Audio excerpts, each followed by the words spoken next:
Oh, yes, this is, I'm just going to go ahead and say Peggy and Childers.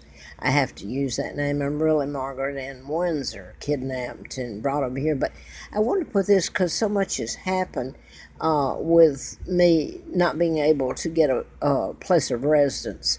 Uh, I'm allergic to chemicals, and actually, my illness has been made to run me from place to place with what the powers that be, and I think most people know who I'm speaking of, but it's the general public. They didn't have to go along with this. Um, some law enforcement go in and actually they're being given orders, but anyway, allowed all this to happen. I've been moved around like the state trooper said, and I put his name up before, and I'm not going to say it again. I've got it down and put it up on YouTube. His wife said to me in 2009, he said, "This is how we run you with toxic fumes. Where I live, I'm not free to go anywhere to live. I'm tied up. I've tried to leave Roanoke. The same thing happens where I go, so I have to come back. And I used to go to the Appalachian Trail and live up there, cold, freezing. That tells you that's not fun. I was almost killed up there, and that people, because I can't get things into court, people can blame me. Well, why didn't you, and why didn't you do this? Hey, I did it all. It's why did they not help me? Why was even social services that I shouldn't have to beg for when it's really willy-nilly given out to other people abundantly, and to get $16 in food stamps for a long period of time when my rent went up and I was bounced around and cab fare and all kinds of expenses, and it stayed the same. And then suddenly it went down to $15. So they control, the law enforcement involved in this control everything, aspects of it. So anyway, the HUD, I probably couldn't even get anything else there. And to tell you the truth, since this last episode with Scott Hill out in Clifton Forge, they could probably come in and take, unless this went to court, and it's so garbled, I would have to have an attorney. And you can see my point trying to tell it. They would try to make a fool out of me unless I had a good one. They probably don't even have to go to court. I don't know. So I'm going to try to put a little up here, and I hope I keep this video because it's hard to put it down and remember it and put it down. I wish I had a dictaphone, so I'm doing it this way. Anyway, I was out there and I didn't know it. Exactly June the 15th. No, that can't be. It was July the 15th of 3 years ago, in 2015, it was that time when I went out to Scott Hill the first time. Money was stolen from me, put me in the position, and that they actually, Scott Hill came after me, and it was like it would, if you don't hear it, it was all playing. If you don't hear it all, it's hard to tell it. Anyway, this last time, let me skip to this. They called me, and I'm showing the receipt. This is 619, and it's for $143, which was for, I guess, half of the month or something. And I gave it to them June the 18th till June the 30th. And this is what I would have to have. Total of that's 331, which is not bad. This is where I wrote the check July the 1st, 2018, for the month's rent. And I mean, right at the moment I pay so much I can't even buy any clothes. There's some necessities you have to have. I can't even afford them, and it's ludicrous. Anyway, I don't mean to get to all that. I wish I could have a dictaphone and then somehow type it down. This whole last episode was on 6/15 15. So actually, it was almost 3 years. This was in June she called me. And her name is Sherry. And this is very important in the mind control patterns used in murders, etc., that I've tried to tell you about. So I'm going to go ahead. Well, okay, let me just point this here. And okay, I got a phone call from Sherry. Sherry works out at Scott Hill. She's coordinator. And the other name there is Pamela. She's the manager. And Pamela looks like Brooke Shields, okay? And she has a very mild manner, and you can talk to her. But I didn't have that much communication with her. It was mostly Sherry. But these two names fit in to where they can create patterns in this.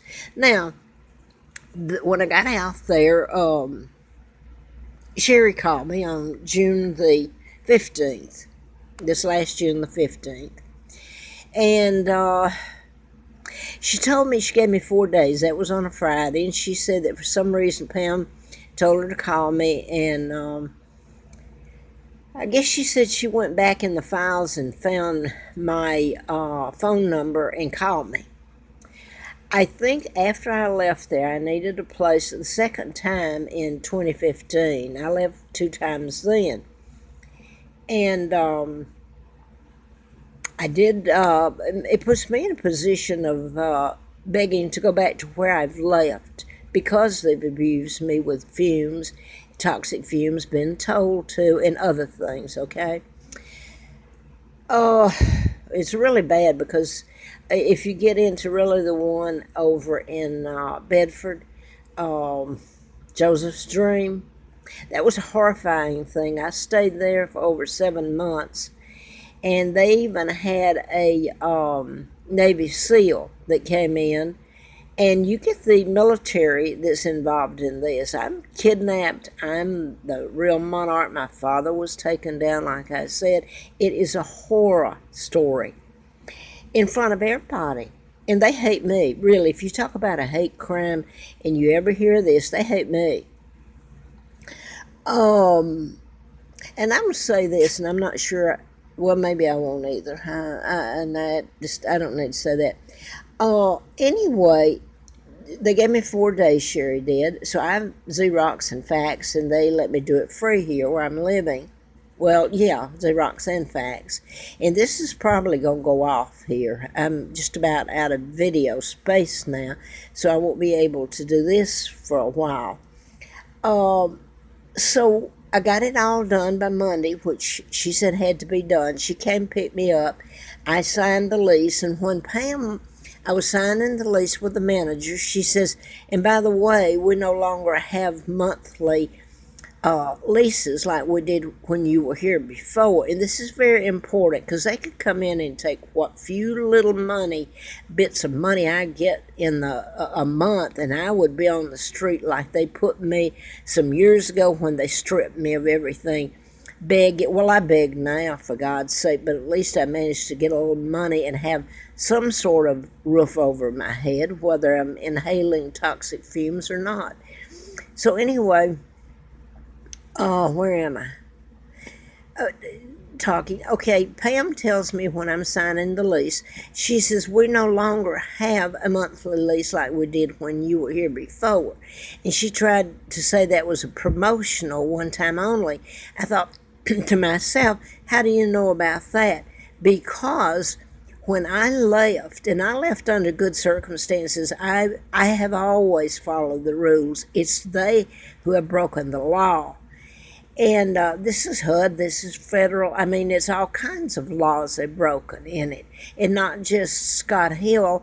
Oh, it gets into Edinburgh, Richfield, who's the other one? In Christiansburg, I believe it's owned. Anyway, the woman's name is Scott. She broke all the rules and denied me access to an apartment there that was new. And I could go on and on. It's so horrifying. It's butting my head on the wall. It's putting up roadblocks. and committing crimes that I can't do anything about. Anyway, uh, I when she said that we no longer have monthly leases like we had when you were here in 2015, I thought, well, you shouldn't have had one then. And when I left, they tried to tell me that I had signed a yearly lease, and they did have one there that they had put in, slipped in, and it was a yearly. Of course, first of all, I signed the monthly. It was only after I left and had some things down pat that they later sent me. They mailed me the original lease of 1 month. Now, here it is, just a few months ago, as here on this. She's telling me of her own words. She said, we no longer have a monthly lease. Why would she bring that up? Because they should never have had monthly leases, and they said they didn't. So you see how this goes. If it went into court, it doesn't even have to go in court. They could probably get every penny I have for a long time, and I'd be left with nothing. So they took me up to the apartment, showed me the carpet, and by the way, this is very important. The carpet, without trying to explain it, has to do the use of the carpet to the Wayne Williams, the murders. Mary Welcome, this is back in 1979, 80, 81. He's in state prison. The carpet, and then I won't try to elaborate on that. If it's ever told, you'll understand. Anyway, they were told to do this and do patterns, except this is what's been going on. Well, how many do they have to do till I'm dead and gone? Okay. She told me to move me in. I signed the lease, and Sherry went out to Salvation Army and got me some things to move in because I don't have anything. And that night I slept on the floor, and I'm trying to make this in order here. I slept on the floor part of the night, and Sherry came in, and about 9 o'clock, I believe, and that's on the June the 18th on a Monday when I moved in. And she had gotten a box and springs of hers that had been in storage, and she put it on the floor, which was okay to me. I'd like to have things nice too, but anyway, how can I complain? And I thought it was nice at the time she did that. So I had no problem. I did fall off the bed. I was so sick I started getting vertigo out there. And so it wasn't quite all right from the beginning, but anyway, the next day I paid the rent. What was that? I was trying to show it. This is 6/19. I paid the rent. That'd been on a Tuesday. So she asked me, Pam did, and this will go off before I get to, I'm trying to keep it for my own records in case they try to take every penny I have. Pam asked me when I went to pay this rent, she said, they're the ones that started saying that there was something wrong with the apartment. She said, the carpet. She said, we meant to put in carpet, and this, by law, HUD, they should have done. Instead, they waited until the 5th of July, just before my son's birthday, Scott's birthday. And by that time, I had to move out. I was just there a little bit before I was so sick. They'd done so much.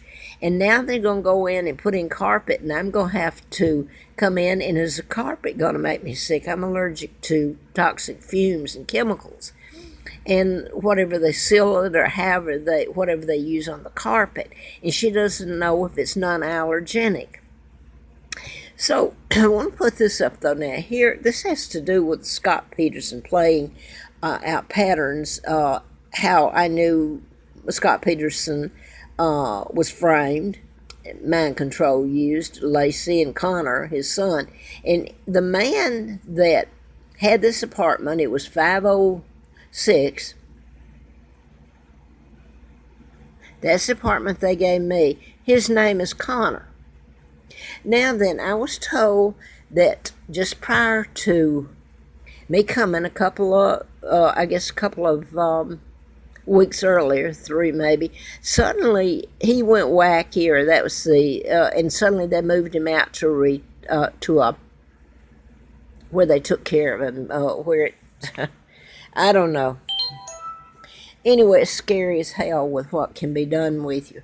And it scared me. Here I am, they're saying he smoked a lot. Didn't I smell the smoke? I said no.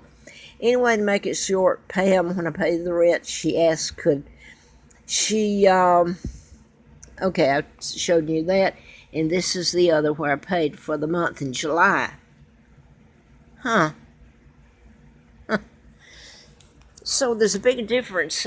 I could live with that, but I can't stay there unless I wanted to die and was so miserable and all that, but would have died. So I chose to leave. And I have had to do this before, break leases with Joseph's Dream. Okay, they withheld funds from, oh God, the preacher on it, and I think he was basically pretty good. He was out of Washington, North Carolina. I think his last name was Moore. Anyway, you get into he's got funds withheld unless they let me come in and live. And I went in, by the way, July the 1st of 2011, and the air conditioning went out. Then these are brand new, and not many of them are rented, just a few at the back until I came in, and they turned loose funds back to the preacher. Because this is HUD and federal, etc. Okay, but the laws used against me. To make a long story short, the War Memorial in Bedford is there. And the 4th of July, or no, I think it's right after I moved in on the 1st of July, that the air conditioning went out. And then later, it gets into fiasco. Then I look in these are brand new, and I look into the area that has air conditioning in it, and there's mold and mildew, black mold in it. Well, come to find out, they say that a pipe was broken, and it did affect the woman next door to me. By the way, her name's Beverly, and you can't even tell it. But next, on the other side of me, is a black lady, and she was living there with a Volvo that was like brand new. It looked like it wasn't a brand new one, but it had been kept well, and it was a nice one. But her daughter, and I mean them no harm, because the daughter seemed nice and the minister seemed nice. But why am I caught in this and have no help?